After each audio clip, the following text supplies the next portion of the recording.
So Daniil, thanks for coming in the middle of your Hello, ATP guys. Cup campaign, but we're here to preview next week and hopefully for you the next 2 weeks. So how do you feel? You now won 12 consecutive matches dating back to last November. Preparation is going fine for next week?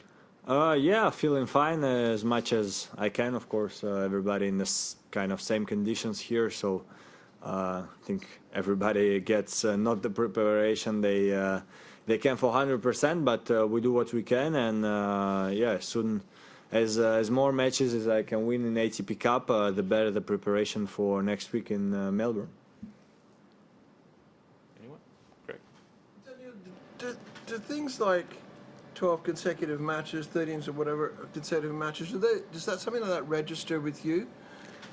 To be honest, not at all, because it's so different. It was 2 months ago, the last 10 matches. ATP Cup is a kind of a team tournament still, so everything is different because I would say the draw is not the same in ATP Cup. We're already in semis. It's not the same, but still is for sure it counts in the books, or how we can call it. So it's always nice to have this behind you. It gives you still some sort of confidence. Hopefully I can prolong it for some more matches. Matt? You obviously have a different kind of game than a lot of the sort of traditional, huge forehand guys. You'd like to mix it up. Where does that come from? Have you done that always since you were just started out in the game? Oh yeah, I guess so. I mean, to be honest, I have no idea. I play, I always play to win. If to win a match I need to hit as strong as I can, I will do it. Sometimes there are matches where I feel like cannot just only defend or something like this, and then I have to play differently. So yeah, I just try to actually, yeah, that's as easy as that. I try to win the match the easier possible. Sometimes it's enough to just defend and put the ball in. Sometimes you have to go to the net. Sometimes you have to stay back. It depends. Is there one way you prefer? Do you like being creative and trying out new things on the court? Is that entertaining for you? I don't really care, but of course that's why I work on practice to have a lot of different weapons in my game, because I mean if you want to do something in the match and you've never done it on practice, you won't succeed never. So that's what we're working with my coach all the time. We try to find new things, to try to mix different tactics, and then on the court it's for me to decide which one I think is the best one. Sometimes it works, sometimes it doesn't. Sometimes the opponent is too good, sometimes you don't play good. It depends, it's tennis. Anybody in the room? Great. Daniil, what are the pluses and minuses for you with the Australian Open, and to help you go far and really deep in the event?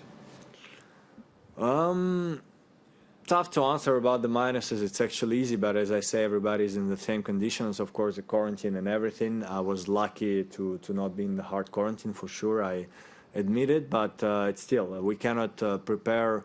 I'm talking only about tennis, because I can understand that we cannot complain. I'm not at all complaining about the conditions, but if we talk only from tennis part of view, you cannot prepare 100%. So you try to do what you can.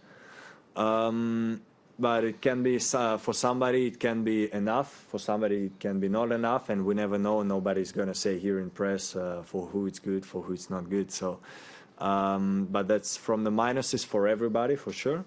From pluses, yeah, the thing that we're in the semis of ATP Cup, have minimum one good match to play tomorrow.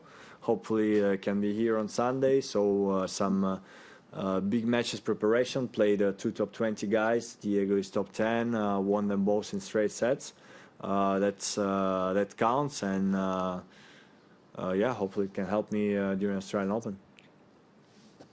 Is it one of the challenges of tennis, do you find, that you start off the year so quickly with one of the four, what in America we'd say was the Super Bowl, one of the Super Bowls, or in Europe a Champions League final or something. It's so quick, and how do you prepare for that with just a few ATP Cup matches, like you said, they're team matches? Yeah, I mean that's already good because it would be tougher to. I know that some top players are able to do it. To come on the first Grand Slam of the year, which is Australian Open, without any matches behind their back and just get into the tournament and able to win it, like Roger did many times and Novak did it a few times also. Me, I know that I need some matches in the beginning of the year, so even 1, 2, the more you play, the better. And then it's enough, you don't need to play 20 matches to be ready for a Grand Slam. So that's why ATP Cup is a good thing, and starting from last year, it was a big success. Hopefully it's going to be here for many more years as a start of the year. Last one in the room. Great. Daniil, how confident do you feel about the Australian Open? For yourself? It's always tough to say because I think from what I know from tennis players, especially, of course, my friends, nobody's like super confident before the start of the tournament. You never know how you're going to be first match. We still don't know the draw. There are always a lot of good guys of not seeded players. So looking back, I feel quite confident with my game right now. Practiced 2 weeks with Roberto Bautista. We're both playing really good level. Really liked to practice with him. Again, ATP Cup started well. Hopefully we can make even more. So feeling quite confident, but it's never good to be too confident. Andrew from the ATP, your question, please. Hey, Daniil.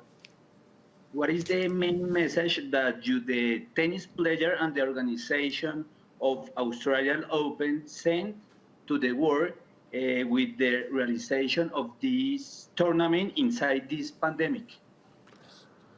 I think, for me it's a bit tough to answer as a tennis player because we came here to do our job. So Tennis Australia with the Australian government, with probably Melbourne Victorian government, made everything they could to make this tournament happen with all the restrictions that we got. So we came here to do our job, and we try to follow the rules. And that's the most important. We cannot say more. If finally we would not be invited here by the government and Tennis Australia, well, we would have to adapt, play some other tournaments. Finally, we're here. I think we're still all happy to be able to play first Grand Slam of the year coming, and that's the most important. Okay, Andrew, your question, please. Hey, Daniil. You were talking about confidence a couple minutes ago. Obviously, in London last year, you had this great run. You beat the top 3 guys. How much does that experience, how much do you think that's going to help you at a Grand Slam like this? And then also, how much different, you don't know that you're going to play the top 3 players again, but how much different is a challenge at a Grand Slam compared to what you did there? It's definitely much a bigger challenge in a Grand Slam because it's out of 5 sets. All of them, the top 3, they're machines physically. We all know it. Hopefully, I can be one of them soon. Also, that when people know they have to play me out of 5 sets, they're gonna be scared because I think against this guy is scary. But of course, that I managed to beat them all in London was amazing run, amazing tournament. Every win against them, especially in such tournament, helps you for the future because you start to get closer and closer to their level. You start to know more of what you have to do in which moment. After it's always these tight matches. One of them they win, one of them you win, and it's always important who wins them in later stages of the tournament. Thank you. Thank you. Daniil, thank you for your time. That concludes our press conference. Thank you.